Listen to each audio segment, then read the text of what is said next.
Welcome to Career Tools. Today's topic, career failures. Chapter 2, no network. Here we go. This cast, Wendy, is a part of a series about career failures, right? Yeah, so we already did what to do if you miss your number. And this one is about what to do when you find yourself without a network. That's what jump. That's jump. Okay. No, but that wouldn't be fair. There are things to do. Are we going to chide people for not having built the network in the first place, or are we going to skip that part? I'm going to be good and skip that part. So, folks, I'm going to save you 20 minutes here and just put in the back of your mind that Mike chided you for not building your network before you were in trouble. But we're going to skip that because we figure you probably understand that, or hopefully. And going through this once, kind of being up a creek without a paddle, so to speak, you do that once and start to realize the value of your network. The next time, you'll hopefully be better prepared. So how are we going to help people here? What are we going to talk about?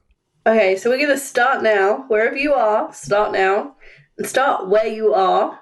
Apologize. And don't ever stop building your network. Okay, so what do you mean start now? Start now. So we've talked before that career success is built on relationships and results and relationships. In the beginning of your career, you can get away with just getting results. If you're a programmer and you have your little section, or you work in a warehouse and you have your little section, and what you do there doesn't affect anybody else, then getting the results at the end of the day, at the end of the week, is enough because You're not interacting with anybody else, really. Yeah, the value you produce for the organization is based on your results, and the position doesn't require great relationships to get the work done. Exactly. But as you develop, as you grow in responsibility, that at some point that is no longer true. At some point you actually just can't get away with your smarts. You can't produce results all on your own. You require the help of other people, hence the need for relationships. Yeah, and you can get away for a little while of getting results and actually annoying people, putting people's backs up, but that doesn't last very long either. That's right. Every information technology, or probably any engineering field, any manager has plenty of experience with the one person that everybody hates. The person is brilliant. She gets everything done. Her code is perfect, yet everybody hates her. And she gets away with it. Right? She gets away with it. It drives people crazy. Yeah. But if you can look back after 20 years where that person is versus the person who maybe wasn't quite so brilliant but had relationships is, at the end of 20 years, they're in very different places. Yes. Unless you start to learn not to annoy people. And the first thing is that everybody has a boss. Even if you're some teenage genius who creates an app and it's the best app ever and everybody, it's Candy Crush or Farmville or whatever, the latest thing is, that person has customers and the customers have to be satisfied. Otherwise, they stop buying the product. And so it doesn't matter where you are. You always have at least one person that you have to please. And then later, you have more and more people that you have to please. And getting what you want, like a pay rise or a promotion or different work or more interesting work, is a function of the relationships that you have. People buy things from people they like, and the sales aspect of give me a pay rise because I do X, Y, and Z for you and I've provided this value. You have to do that in a persuasive way, and the more that person likes you, the easier the persuasion is. Exactly. Particularly if you want a pay rise. Exactly. Okay, that makes no sense to me. A pay raise. Okay. I'm sorry. A pay raise versus a pay rise. I'd be sorry. I just love the way you Brits talk. It's just, you sound so smart. A pay rise. Okay. Sorry, folks. I couldn't help it. I guess it is true, right? I think people tend to take the statement, people buy from folks they like.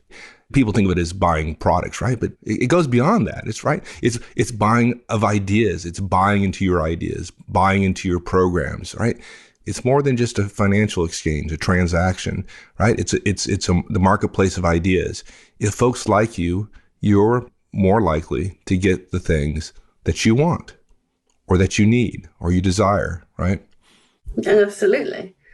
And then later, not long later, you start to find yourself working in teams and you need other people to get things done. You need people to pass work to you. You pass work on. Your work depends on someone else. It has to interact with somebody else's work.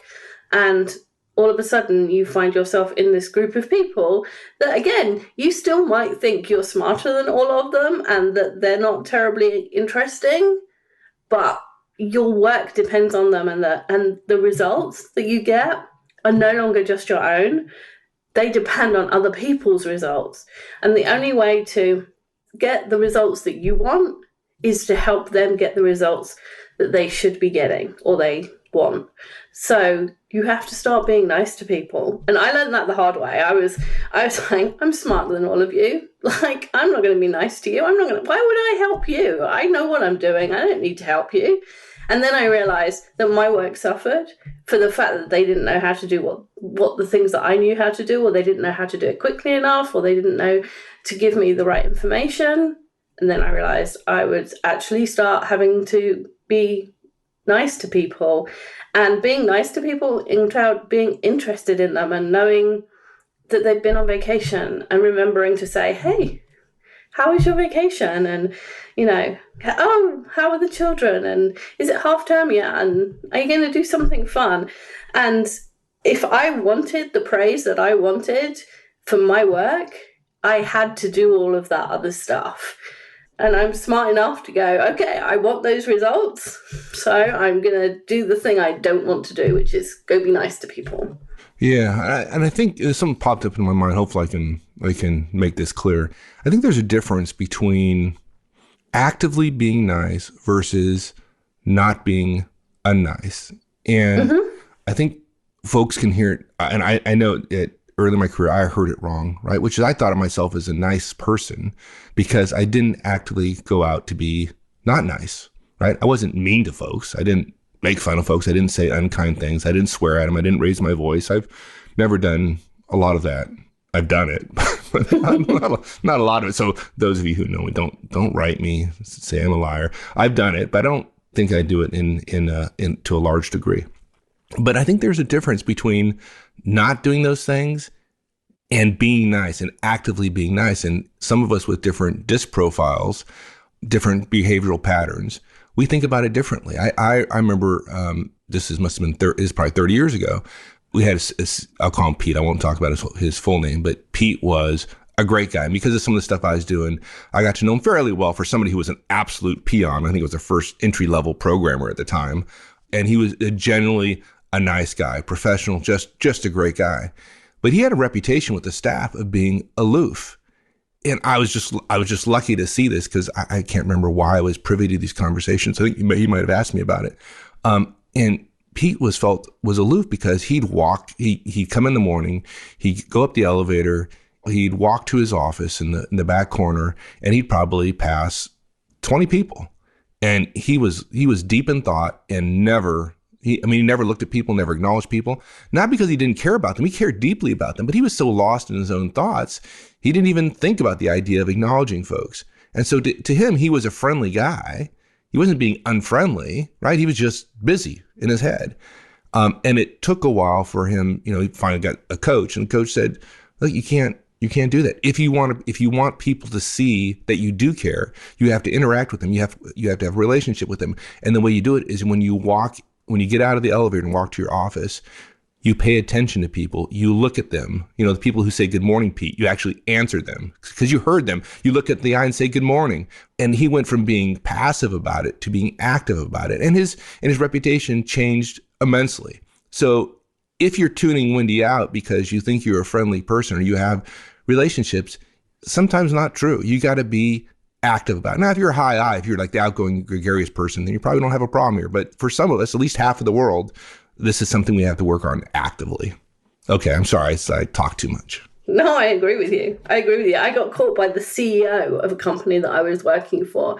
I was walking between two desks, backwards and forwards, in the middle of trying to solve a problem, and she was stood in the corridor, and I walked back and forth past her maybe 5 times.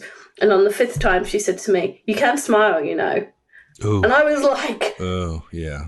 Oh, and I just cringed because it's the CEO, and I was deep in, I'm going to solve this problem, and I was taking, there was a person standing there, and I knew who she was, but I was solving my problem. Yeah, I just, not to go beat a dead horse, but I was just with Mark at an effective communications conference here recently. The Effective Communications Conference, folks, if you haven't gone or haven't heard about it, you should go to the website and check it out. It is just phenomenal. But there's a lot of role play. It's a very active. It's not sit down at your desk and just learn stuff. You're actually doing it, right? That's how you learn, by actually doing it. And so one of the exercises is somebody who is naturally a reserved person is asked to role play a role where they're more assertive. They're normally a task-oriented person. They're asked to play somebody who's more focused on people. And part of the people side is you smile, right? That's the big thing. And this person doesn't naturally smile. And he was role-playing somebody with a different profile than them that had to smile. And he thought he was smiling. I mean, literally, he was, in his head, he was smiling. He didn't smile once, I swear. He did not smile. Like, literally, he didn't know how to smile. Now, later on, he knows how to smile. I mean, later on, when we talked about this, he actually smiled, kind of laughed at himself a little bit. Great guy. But that's how unaware sometimes we are about how we communicate with folks. So, yeah, whole smiling is big. Okay, so I'm sorry, I took us down some big rabbit hole. And an important rabbit hole, folks. We're down a rabbit hole for sure, but this is an important rabbit hole. It's not your just ordinary rabbit hole. This is a good thing. Okay. The idea of relationships is not just knowing who someone is and them knowing who you are. There is a relationship is something deeper. I don't think I have a relationship with the person who serves me coffee in Starbucks if it's not someone I've seen before. It's like their only interaction with me is the size of my latte. A relationship entails more than that, and that more than that is being friendly and knowing something about them, and even, I hate to say this, caring a little about them. As a high D, I'm like, oh, anyway. Right. So it does, so folks, going to go back to where we were. It doesn't matter if you're working on a project. It doesn't matter that the one piece of the project is perfect, right? The one that you're working on. If it doesn't work the rest of the project, or if the project manager spends more time calming the waters around you because you don't have relationships than managing the project, it just doesn't matter. It's not your career's not advancing. It doesn't matter how smart or how good you are without the relationship. Now, how does it start to affect somebody who's thinking about moving or getting a different job somewhere? Yeah, so maybe after a couple of years, you're ready to change jobs and you find something great advertised and you apply and maybe you get an interview, but then you don't get the job. And you think, why? And a lot of the time, it's because someone not even as good as you, potentially, knows someone at the company and they have extra information, or they know the hiring manager's friend, or they even had a good word put in for them. Wait a minute. Let's just, in this makeup world, I have perfect information. I know that I'm better qualified than this other candidate. I'm a better programmer. I'm a better engineer. I know markets better than this other marketing guy. Yet he's getting the job and I'm not. And you're saying it's because of a relationship? Potentially, yeah. And how is that fair? I mean, that. It is not fair. Okay, so we're going to stop that, right? I mean, we're going to put an end to that. Yes, that's not fair. Work isn't a meritocracy. Oh my God. Like I just probably broke a million people's bubbles. But it's not fair because when you say fair, what you're thinking about is equitable, as in everybody gets the same portion when you're dividing cake. Or if I cut the cake, you'd get to choose. So everybody gets something equal. And that's not how work works. That's not how the world works. The world works because people get things because of their relationships. Human beings are fallible. They're easily swayed. We're absolutely delusional about our own abilities and our own choices. And people will choose a candidate with less qualifications who can get on with the rest of the team, or who they know something about in terms of their relationship strength by the fact that they know somebody else in the company, rather than someone who's brilliant and who they don't know anything about. Yeah, and the world is not fair, folks. It's just look around you and you can just see that with your own eyes and ears. But putting aside fairness, I mean, who's to say that your measure of fairness is the same as my measure of fairness? You know, if I'm the person who got the job as a result of my relationships, you think you're smarter. Well, my argument is like, dude, you may be smarter, but I get things done because I know people, right? You got the job, right? So actually, you're smarter. Well, I'm saying even just in terms of effectiveness, right? If we want to measure effectiveness, it's not how smart somebody is, right? If you want to think about fairness that way, it's not about how smart you are. It's whether you get stuff done. And the fact that you're smarter than me, or you're a better engineer than me, or a better software programmer, or a better marketer, it doesn't matter if I get the job done. And because you don't think relationships matter, and I do, and I happen to be right because I know relationships matter, I get things done better. And the fact that I got the job because I had a relationship over there, you may think that is not sufficient or that's not a good reason for me to get the job.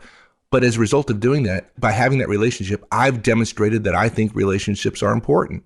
And people know that folks with relationships get things done better and faster. So you think you're smarter? Well, folks, if you're just shaking your head, disagree with me, look, for somebody who's a high C, high D, who doesn't naturally value relationships, I'm the one person that in this organization who would, might have at one point in my life agreed with you. And I would have been wrong. Relationships do matter. Anyway, so, forget the whole fairness thing. If I have, as a manager, I have a choice between two people, one person who's absolutely brilliant, but has poor relationships, another person who is less than brilliant, but meets the standards, right? And has great relationships, I'm going to take the person with the great relationships every single time. I won't blink an eye. Every single time. Yeah. So hopefully we've convinced everybody that they need to start working on their network if they haven't already. Yeah. Okay. So I haven't. I Mike and Wendy have convinced me. Yeah. So I wish that were true. But what do I do? What do I do now? Yeah. What do I do? Like, I'm stuck. What do I do? Okay. So the thing you want to do is start where you are. The relationships that are most important are the ones that are closest to you. So your boss and your co-workers, the people who work with you every single day, start with them. Partly because it's easier, they're in proximity to you or you talk to them every day. And partly because they're the ones that are going to have most influence short term. You don't need to go find like a VP to be friends with if you're at an individual contributor level, because you're wasting your energy. Start with the people who have influence over what you're doing. Okay, I don't have to go straight to the CEO and have a relationship with her, no. Right? Okay, all right, good. Yeah. Especially when you've annoyed her by not smiling. Yeah, exactly. Right.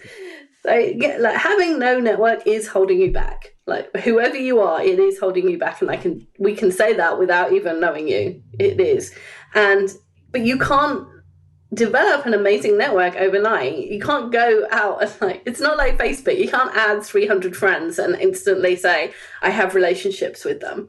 Those aren't relationships. I can't tweet it to the world. I need a friend. I need a friend. No. Yeah, no. So we'd love for that to be, I'd love that to be true. Like, I'll go on Facebook, I'll pick 300 random people and they'll all help me when I'm in a bind. No, that's not going to help. So start with your boss and your team. So instead of working with your head down or with your headphones on, start listening to the things that are going on around you. So is there someone who's struggling with their work? Is there some piece of information that you have that would help someone else?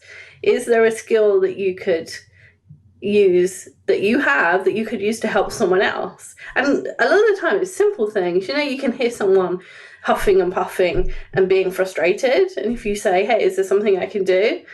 Like, they can't Google something, or it's an Excel spreadsheet and they can't get it to sort, or they've got a piece of code and the syntax is wrong and they can't see for looking the stupid period that's in the wrong place.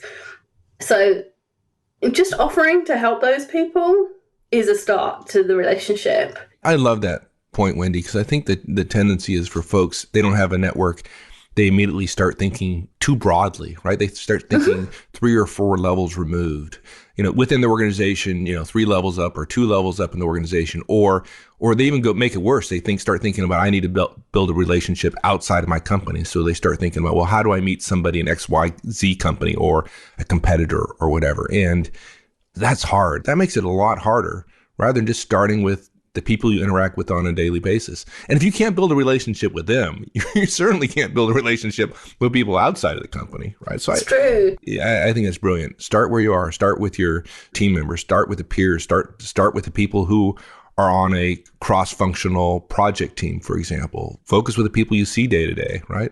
Yeah. And the other thing I think people do, to your point, is that when they think big, is they think, oh, I have to have dinner with these people, or I have to have lunch with these people. And that, again, hard. Like an hour for lunch or an hour and a half for dinner with somebody you barely know, and you're only getting the hang of developing relationships, it's really hard.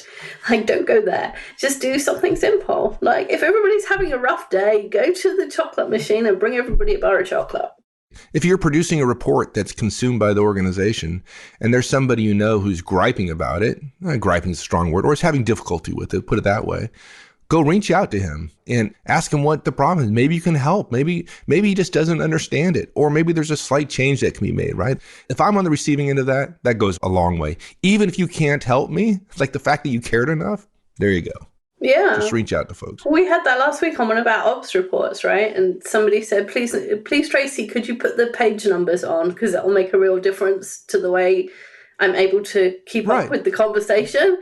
And Tracy's like, of course I will. It'll take me 2.5 seconds. Right.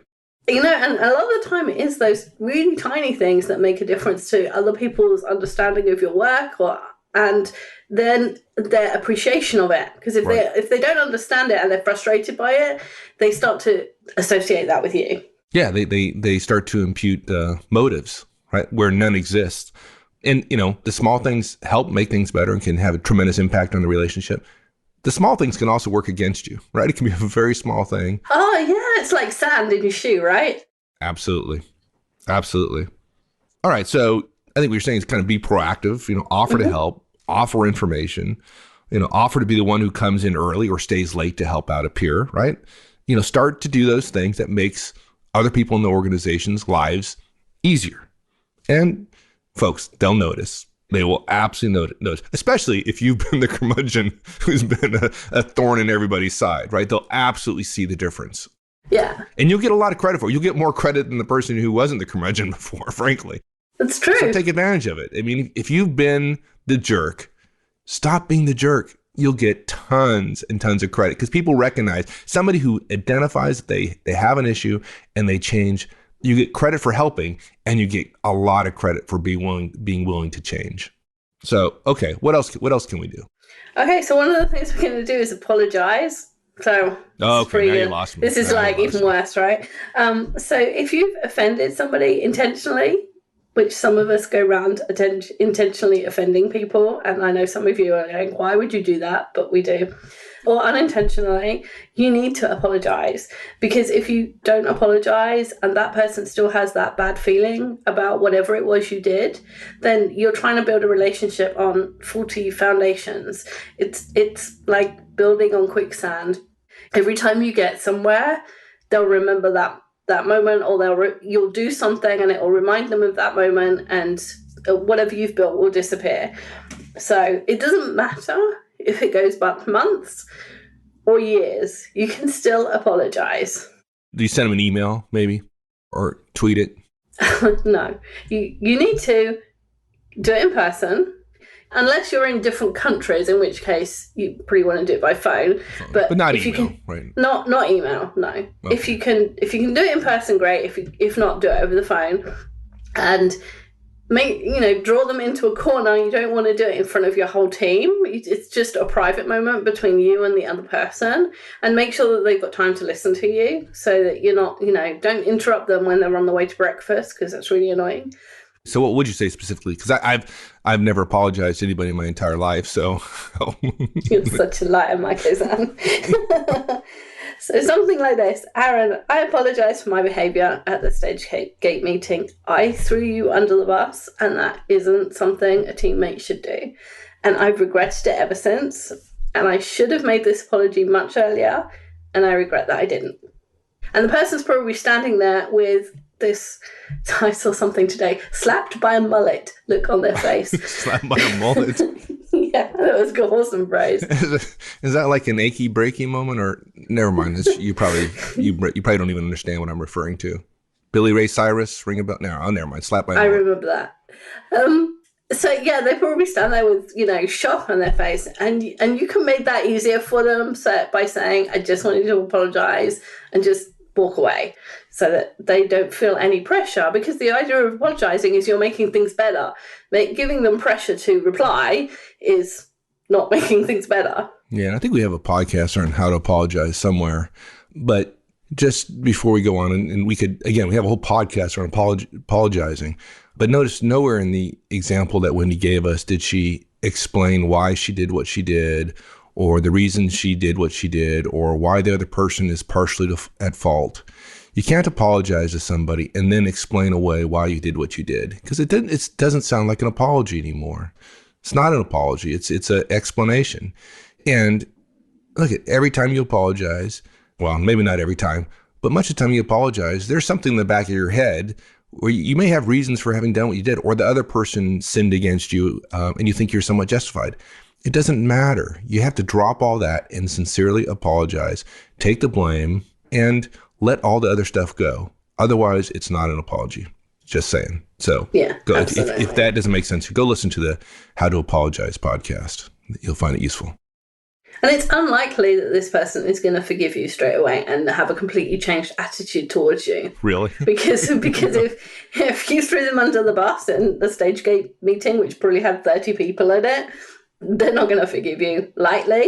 But if you apologize and then change your behavior and don't do it again and make an effort, if you know there's something that they haven't done that you would normally have thrown them under the bus for, then going to them ahead of the meeting and saying, hey, we've got a problem here. Can I help you sort it out? Can we do something so that it doesn't get to the meeting? Then that person will start to believe that you were sincere in the apology. Exactly.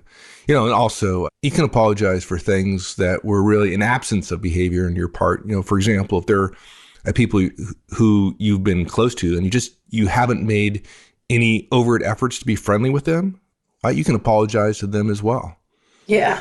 I mean, I'd recommend you do, right? If you haven't reached out to somebody, they're on a team and you haven't been overly friendly, you want a way to kind of kick off the relationship where it didn't exist before, apologize for not having made an effort before. Yeah. So here's an example. Susan, I apologize for never really getting to know you. We've been working on this project for 2 months together, and I have been far more focused on the tasks than who I was working with. And I really regret that. I pledge to do better in the future. The look on the other person's face. Priceless. Bring your mobile phone so you can take a picture of it. Make sure they're sitting down. But, nobody makes apologies like that. Oh, not many people make apologies like that, but people who really mean them do. People who really are sincere in regretting their behavior and wanting to have a relationship with you. And people who have really good relationships apologize a lot more than people who don't. That's Even true. Though their behavior towards other people is a lot better, they still make more apologies. Yeah, those same kind of people who have great networks. Oh, yeah. This point did tie to our podcast in some strange remote way. Yeah, this folks, this is how you build network. This is one of the behaviors you engage in to help build your network, right? Apologies. Exactly. Apologies. Okay.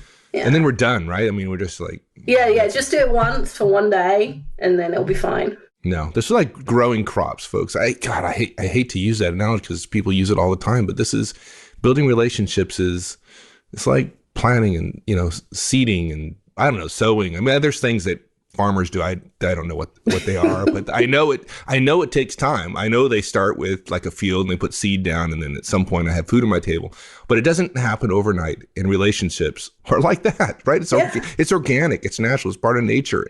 And those kind of things take time. There's very few things in nature like just deliver something overnight. You don't walk out one day, have no fruit on the tree, and the next day you have, 10,000 apples falling into your hand. That's just not the way it works. If you've never made an effort to get to know people or to build your network and to keep in touch with people and to keep interested in who they are and what's important to them, you're not going to be very good at it. I used to write on my Outlook calendar when I worked in an office, when people were going on vacation, I would write in, when they told me they were going on vacation, and then I knew to ask, so where are you going? That sounds lovely. And then I would write on my calendar where they went. And so when they came back into the office, it would remind me they've been on vacation, they went to this place, so that I could say, oh, hi, how was Bermuda? Or wherever it was they went. Because when I started,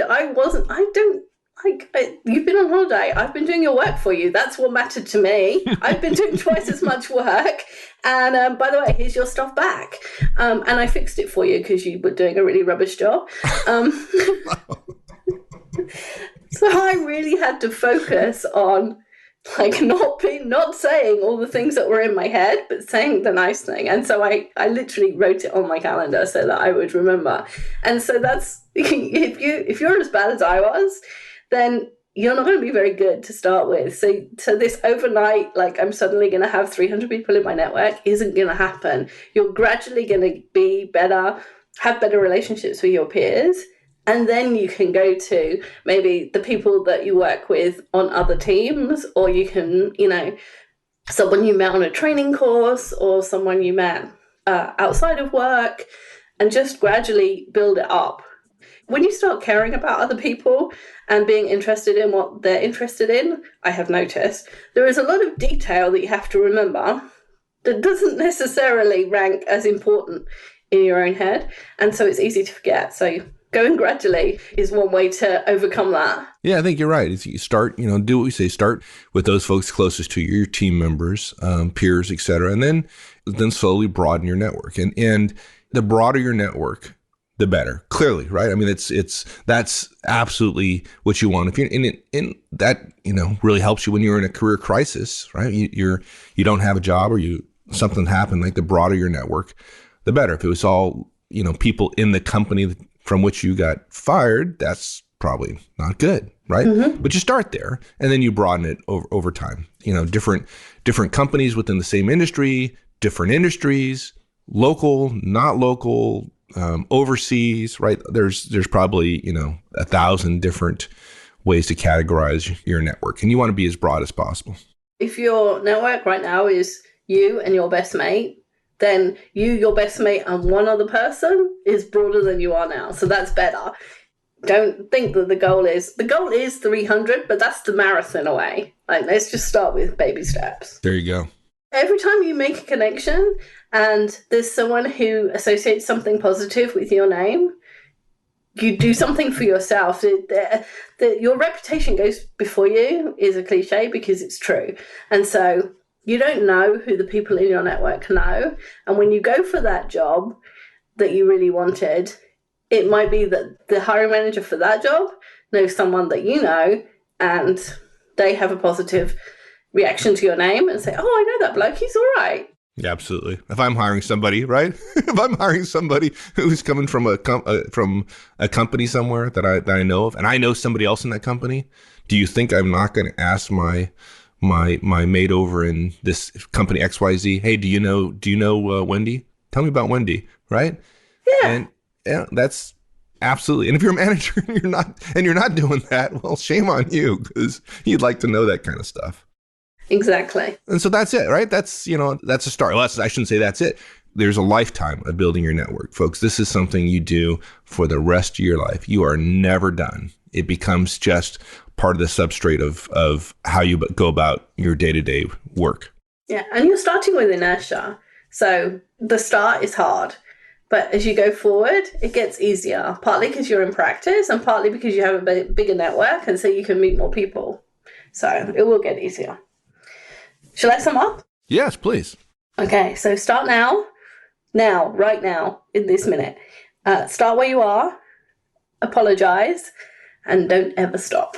Folks, I cannot stress how important this is, building your network and building a habit of building your network, right? You do this right now. It seems, if you're not naturally inclined toward doing this, it seems hard because it's different. You've never done it before, and you're probably not very good at it, but you will get good at it, and it'll become a habit when you reach somebody, you go to a conference and you meet somebody, you'll start thinking about how do you keep in touch with that person? How do you give to that person? How do you give? That's, and we didn't really talk a lot about that, but that's how you build your network. You give. You don't take, it's giving. So anyways, great. Thanks, Wendy. That was a lot of fun. All right. Thanks. Bye, everyone. See ya. Thanks, everyone. That's it. We'll see you next week. See you later.